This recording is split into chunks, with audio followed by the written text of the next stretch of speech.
அறிந்து தன்னால் அந்த முடியை காண முடியாது என்ற ஒரு நிலை தனக்கு வந்துவிட்டது என்பதை உணர்ந்து அந்த தாழம்பூவையே தனக்கு இறைவனின் திருமுடியை கண்டேன் என்று சாட்சி சொல்வதற்காக, பொய் சாட்சி சொல்வதற்காக அத்தாழம்பூவையும் பிரம்மதேவனானவன் சாட்சிக்கு அழைத்தான். பிரம்மதேவனானவன் தாழம்பூவோடு சாட்சி தான் கண்டேன் என்று பொய் உரைத்ததால் அவருக்கு எங்கும் ஆலயமானது இல்லை என்பதை சாபமாக சிவபெருமானானவர் கொடுத்தார் என்பது வரலாறு கூறுகின்ற உண்மையாகும், புராணங்கள் கூறுகின்ற உண்மையாகும். அந்த பிரம்மதேவன் அந்த சாபத்தினை போக்க பலவித இடத்திலும் யாகங்களும் பூஜைகளும் செய்த வண்ணமா இருந்தார் என்பதை கூறுகின்றது. அப்படிப்பட்ட ஒரு இடம்தான் பிரம்மகுண்டம் என்று சொல்லப்படுகின்ற திருவண்ணாமலை அருகில் இருக்கின்ற ஒரு கிராமத்தில் பிரம்மதேவன் தன் சாப விமோசனம் பெறுவதற்காக பலவித யாகங்களை செய்ததாக அந்த ஊரானது இன்றும் இருக்கின்றது என்பதனை தெரிவித்துக் கொள்கிறோம். இங்கே பிரம்மன் பல ஆண்டுகள் பிரம்மாண்ட யாகத்தினை வளர்த்து சிவபெருமானை வேண்டியதால் அவரும் இங்கே காட்சி கொடுத்துள்ளார். பல வருடங்கள் பிரம்மன் யாகம் வளர்த்ததாலே அந்த யாகத்தின் சாம்பல் விபூதியாக இங்கே மண்மேடாகவே படிந்துள்ளது. திருநீராக மாறிய மண்மேடு நோய்களை தீர்க்கும் அதிசயம்.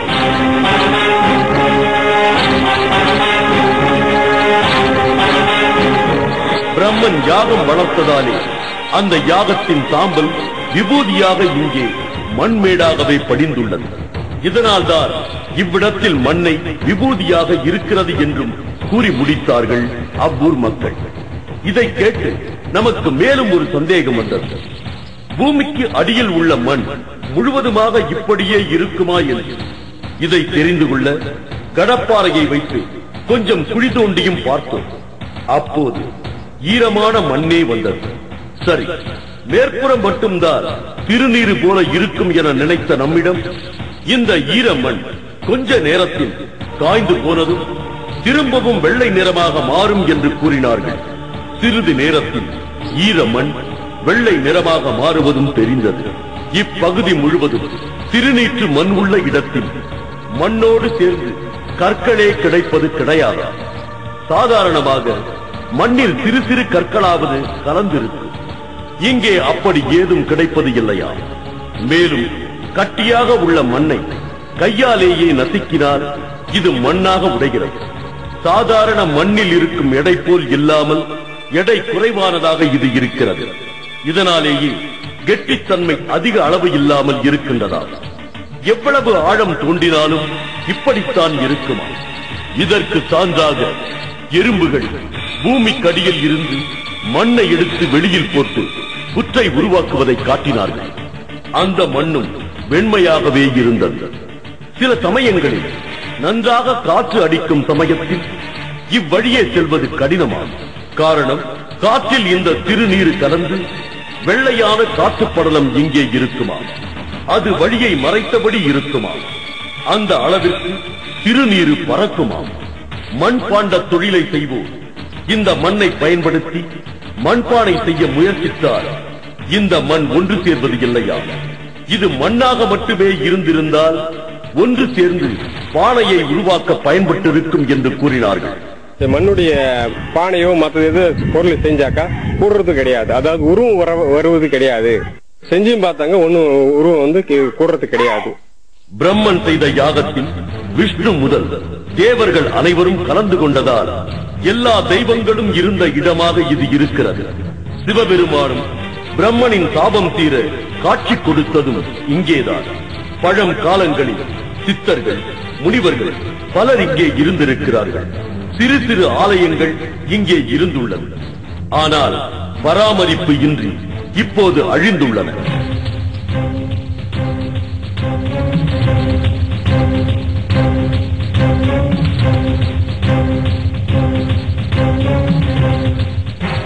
ஹரித்வாரில் கங்கை நதியில் பக்தர்கள் நீராடும் இடத்திற்கு மட்டுமே பிரம்மகுண்டம் என்று பெயர்.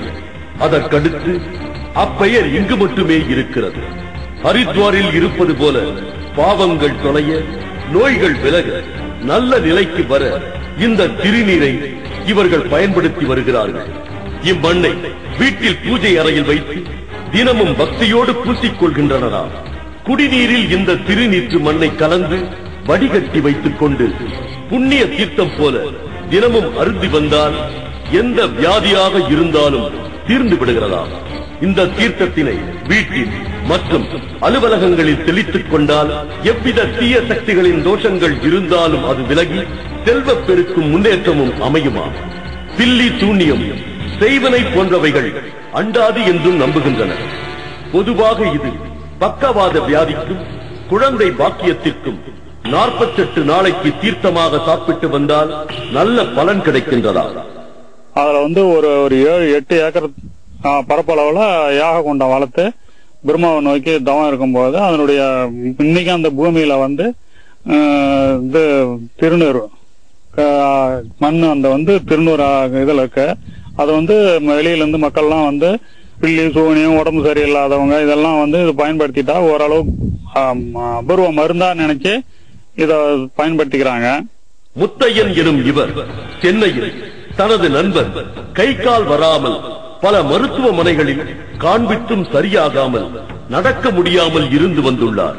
அவர் இந்த திருநீற்று மண்ணின் மகிமையை கூறி 48 நாட்கள் தீர்த்தமாக சாப்பிட சொல்லி சரியாகி போனதாக. என்னுடைய நண்பர் ஒருத்தர் மெட்ராஸ்ல இருந்தாரு. அவரு பல இடங்கள்ல போய் வைத்தியம் பண்ணி பார்த்தாரு. பார்க்காத ஹாஸ்பிட்டல் இல்ல, போகாத கோவில்களும் இல்ல. அவருக்கு ஏதோ ஒரு தீய சக்தியினால் ஏற்பட்ட மாதிரி கை கால் வராம நடக்க முடியாத எங்கெங்கயோ கொண்டு காமிச்சாங்க. எந்தெந்த ஹாஸ்பிட்டலே ஒன்னும் சரியாகல. அப்புறம் எத்தனை கோயில்களும் போனாங்க, சரியாகல. அப்படின்னும் போதும் எனக்கு தெரிஞ்ச நண்பராஜன்னு சொல்லிட்டு அப்புறம் நானும் அவங்க வாங்கன்னு சொல்லி கூப்பிட்டு காமிச்சு இங்க ஒரு 48 நாள் எங்களுடைய விபூதி எடுத்துட்டு போயிட்டு இங்க அந்த கோயில்ல இருந்து விபூதி எடுத்துட்டு கொண்டு போயிட்டு அவரு வீட்டுல வச்சு பூஜை ரூம்ல பூஜை பண்ணிக்கிட்டு அதனால கொஞ்சம் ஒரு பகுதி எடுத்து அந்த விபூதிய தண்ணியில கரைச்சி உள்ளுக்கு சாப்பிட்டாரு. நெத்தியும் வச்சுட்டு இருந்தாரு. அதனால ஒரு 48 நாள் அந்த மாதிரி இது பண்ண உடனே அவருக்கு திரும்ப அது சரியாயி போச்சு. இப்ப எந்த பிரச்சனையும் இல்லாம அவர் மெட்ராஸ்ல நல்ல முறையில நல்ல வேலை செய்யறாரு, நல்லா சம்பாதிக்கிறாரு. ஒரு கோவில் குருக்களின் மகனுக்கு சிக்குவாயாக இருந்து வந்துள்ளது. இம்மண்ணை அபூர்வ பிரசாதமாக கருதி தீர்த்தமாக தினமும் அந்த பையனுக்கு கொடுத்து வந்துள்ளனர். என்ன அதிசயம்! எத்தனையோ மருந்துகளால் சரியாகாத அந்த குறை படிப்படியாக சரியாகிக் கொண்டே வந்துள்ளது. இப்போது அந்த பையன் நன்றாக பேசுகின்றானா. அவங்க அந்த விபூதிய ஒரு 48 நாள் பையனுக்கு இட்டு வேண்டிருந்தனால பையன் நல்லபடியா பேச ஆரம்பிச்சு இப்ப சுகமா இருக்கிறதா என்னுடைய நண்பர் சொல்லி இருக்காரு. இந்த விபூதியினால இன்னும் பல நன்மைகள் ஜனங்கள் அடைஞ்சுகிட்டு இருக்காங்க. ஒவ்வொருவரும் அவரவர் அனுபவங்களை கூறிய போது ஒரு மண்ணுக்குள் ஏதோ மாயம் இருப்பதைப் போலவே தோன்றியது. மண்ணுக்குள் பணத்தை போட்டால் என்றும் அது பொன் என்று கூறுவதை கேள்விப்பட்டிருக்கின்றோம். ஆனால் இது அதையும் தாண்டி அபூர்வமாக இருந்தது. சமீபத்தில் கூட பழனிமலை தேவஸ்தானத்தில் இருந்து கோவில் குருக்கள் இங்கே வந்து ஒரு லாரி முழுவதும் இந்த திருநீற்று மண்ணை எடுத்துச் சென்றார்களா. ஐதீகமான ஒரு ஆலயத்தில் இருந்து வந்து ஓர் அளவுக்கு கூட எடுக்காமல் ஒரு லாரி முழுவதும் எதற்காக எடுத்துச் செல்ல வேண்டும்? இதன் மகிமையை அவர்கள் பரிபூர்ணமாக தெரிந்து வைத்து இருப்பதால் தான் இந்த திருநீற்று மண்ணின் பலன் அங்கே வரும் பக்தர்களுக்கு கிடைக்க வேண்டும் என்பதாலே எடுத்துச் சென்றுள்ளனர். இதுவே அனைத்திற்கும் சாட்சியாக இருப்பதாக தெரிவித்தனர். பயனில் ஒரு டிப்பர், ஒரு லாரி, மினி டோர் லாரியை கொண்டு போனாங்க. புண்ணியஸ்தலன்ற ஒரு இதால இது எல்லாமே பயன்படுத்தி எடுத்துட்டு போறாங்க. இது பழனியில இருந்தும் கொண்டு போறாங்க. மெட்ராஸ், பூனாவில் இருக்காங்க, பூனாவில் கூட இருக்காங்க. அவங்க நிறைய பேர் இதை பயன்படுத்துறாங்க. இவ்வூர் மக்கள் மட்டுமே பல வருடங்களாக இதை பயன்படுத்தி வந்துள்ளனர். ஆனால் சமீப காலமாக பலர் வெளியூரில் இருந்து இங்கே வந்து பைகளில் நிறைய எடுத்து செல்கின்றார்களா. பெரும்பாலும் பல ஆலயத்தில் உள்ளவர்களே வந்து எடுத்து செல்கின்றார்களா. ஒவ்வொரு கோயிலுக்கும் ஒரு வரலாற்று கதை இருக்கும். அதில் தெய்வங்கள் வருவார்கள். ஆனால் தெய்வங்கள் வந்ததாக கூறப்படும் இந்த இடத்தில் ஆலயம் இல்லாமல் இருப்பதும் ஆச்சரியமாகவே இருந்தது.